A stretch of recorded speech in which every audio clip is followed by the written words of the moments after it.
ये है ग्यासी ब्रिज, बिल्कुल ग्यासी माता का, जो यहाँ जब भी आप बस से आओ तो और इस गेट से नीचे जाएं, ये बिल्कुल ग्यासी ब्रिज के साथ ही माता का स्थान है। इन दो पहाड़ियों के बीच में, ये जो दो पहाड़ियाँ हैं इसके बीच में ये माता का स्थान है। तो आप यहाँ से आते जाते मत्था भी टेक सकते हैं और नीचे जाके माँ के दर्शन भी कर सकते हैं।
आज हम आए हैं ग्यासी माता के मूल स्थान में। ग्यासी माता का जो मूल स्थान है वो दाड़गी की धनेश्वरी खड्ड में है और यही वो मूल स्थान है। और बहुत भव्य यहाँ का जो नज़ारा है, तो दो पहाड़ियों के बीच में ये स्थान, और ये पानी जो बह रहा है बिल्कुल माता के चरणों को छूता हुआ आगे निकलता है।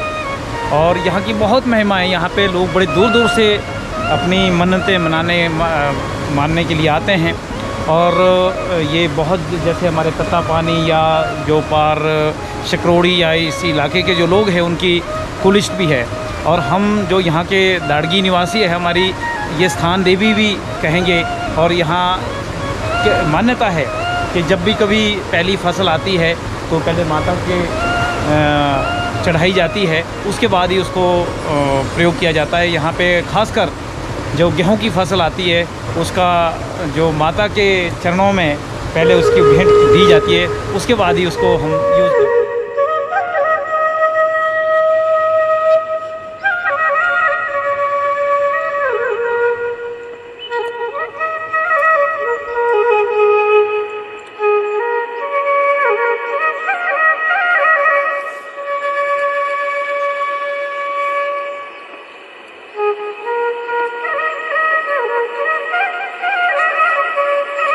माता का मूल स्थान, और कहते हैं कि माता ऐसी जगह में बसती है जहाँ पे सूर्य की किरणें नहीं पहुँचती। और ये बिल्कुल वही स्थान है यहाँ पे कभी भी, इस स्थान पे कभी भी सूर्य की किरणें नहीं पहुँचती। और बहुत भव्य। और ये जो पानी की जो ये बोलते हैं नदी जब भी जाती है यहाँ से, तो माता के चरणों को छूते हुए जाती है।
ये है माँ का असली स्वरूप। सामने जो चुनरियों में लटका ये बीच में ये एक प्रतीक मात्र है। यहाँ पे माता की कोई भी मूर्ति नहीं है और ये इसी तरह से माता की पूजा की जाती है। इसी स्वरूप को यहाँ पूजा जाता है, इसी स्वरूप को माना जाता है।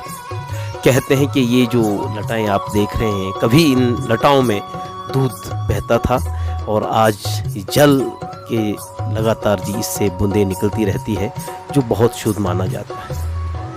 सच में ये स्थान अपने आप में बहुत इतिहास समेटे हैं और ये जो अद्भुत स्थान है माता का, देखते ही बनता है।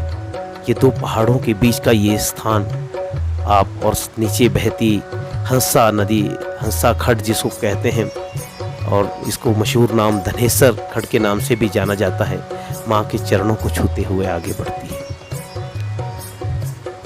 यहाँ पे दूर दूर से श्रद्धालु जब आते हैं तो इसी जल के बीच में खड़े होके माता की पूजा करते हैं।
कहते हैं कि यासी माता के पास जो इनकी लटाओं से ऊपर से जो पानी आ रहा होता है, उसको अगर आँखों में लगाएं तो आँखों के रोग भी ख़त्म होते हैं, ऐसी कुछ मान्यता है। तो यहाँ पे सभी जो आते हैं तो पहले माता जी के जो ऊपर से वो लटाएँ सी बनी हैं, उनसे जो पानी की बूंदें टपकरी, कहते हैं कि पहले इससे दूध की बूंदें निकला करती थी, लेकिन अब कलयुग का समय है तो इसमें से पानी निकलता है, परंतु वो जो जल है वो बहुत शुद्ध है और उसका सभी आचमन भी करते हैं और उसको आँखों में लगाते हैं, जिससे कि कहते हैं आँखों की रोशनी ठीक होती है। आज हम विशेषकर नवरात्रों की पूजा के लिए गांव आए हैं। पहले अपने कुलदेव इष्ट बाडू बड़ा जी के स्थान पे गए और फिर मनसा देवी दाड़गी गए और उसके बाद यहाँ पे ग्यासी माँ के चरणों में आए।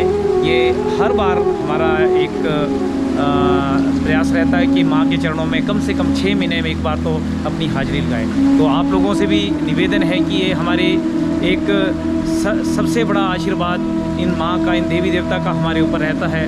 6 महीने में कम से कम अपने कुल इष्ट देवता को ज़रूर याद करें, उनके मूल स्थान आएँ और थोड़ा समय वहाँ गुजारे तो आपको एक अलग से अनुभूति होगी। और ऐसा ही हमारा भी प्रयास रहता है, चाहे समय कैसा भी, कितनी भी व्यस्तता क्यों ना हो, हम कोशिश करते हैं कि माँ के चरणों में ज़रूर आएँ और ज़रूर हाजिर रहें। और यहाँ ये कुदरत के बीच में ये क्या अच्छा एक स्थान है, इसके लिए लोग तरसते हैं।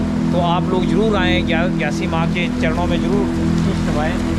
और यहाँ के लिए आने के लिए अगर आपको मैं बता दूं तो अगर आप शिमला से आएंगे तो शिमला से आपको बसेस मिलती है और इन बसेस के माध्यम से, देखो यहाँ बंदर भी बहुत है, हाँ बसेस के माध्यम से आप यहाँ आ सकते हैं। शिमला से आप पनोई, दाड़गी आने वाली कोई भी बस ले लें तो आप ग्यासी माँ के पास का टिकट लें तो ग्यासी माँ यही बिल्कुल ब्रिज है, यहाँ पे आप यहाँ पे उतर के नीचे आ सकते हैं और ग्यासी माँ के दर्शन करके, खासकर वो बस वापस आती है उसी में ही आप वापस भी जा सकते हैं। और ये बहुत भव्य स्थान है और यहाँ हर सभी को आना चाहिए, ऐसा हमारे यहाँ सबकी मान्यता है।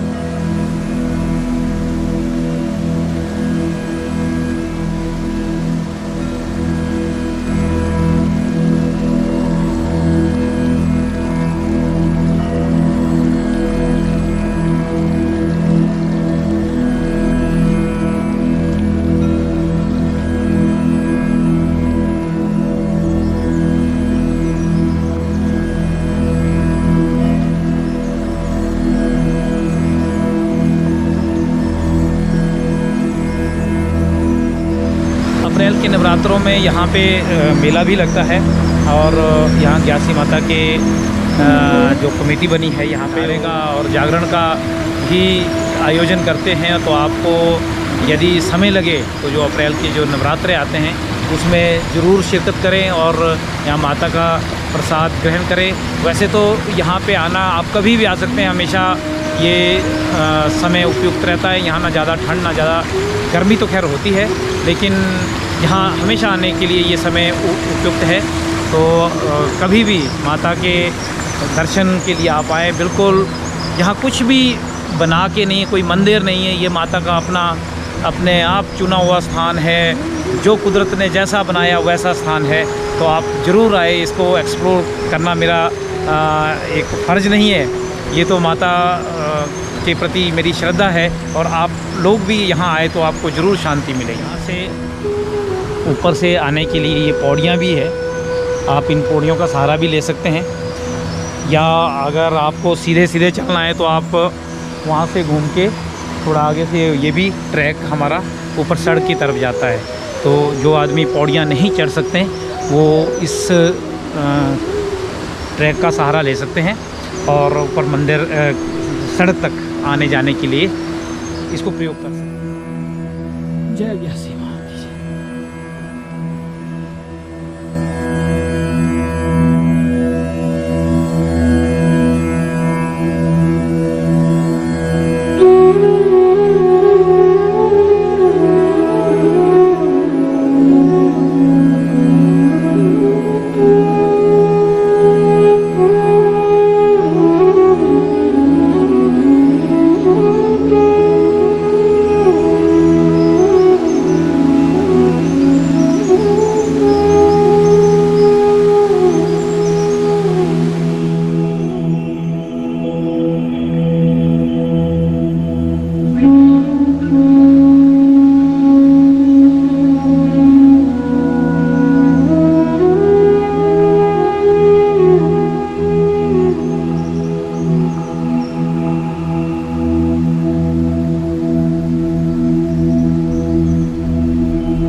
ग्यासी माता से वापसी का सफ़र है और ये सैंज खड्ड के तरफ हम चल रहे हैं। सैंज खड्ड के साथ साथ चल रहे हैं। सैंज खड्ड और धनेसर खड्ड का ग्यासी माता के साथ ही संगम है और जो सैंज खड्ड है वो आती है शिमला की ओर से और जो हमारी धनेसर खड्ड जिसको हंसा खड्ड भी कहते हैं वो आती है शाला घाट की ओर से। तो इनका संगम बिल्कुल ग्यासी माता की ओर है। ये जो सामने नीचे वैली दिख रही है, खड्ड की जो वैली नज़र आ रही है वो सैंज खड्ड की वैली है।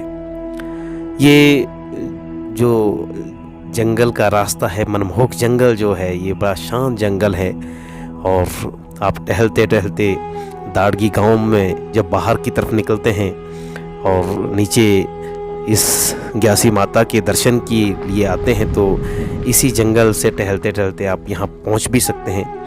और यहाँ भी आपको अपने आप में एक सुकून सा मिलेगा इन ऊंचे ऊंचे दरख्तों के बीच से चलते हुए, और सरसराती चीलों की चिल्लारों की आवाज़ और इससे निकलती हवा, शुद्ध हवा, ये अपने आप में एक बहुत ही मज़ेदार अनुभव होता है। अब हम पहुंच गए हैं दाड़गी स्कूल के पास।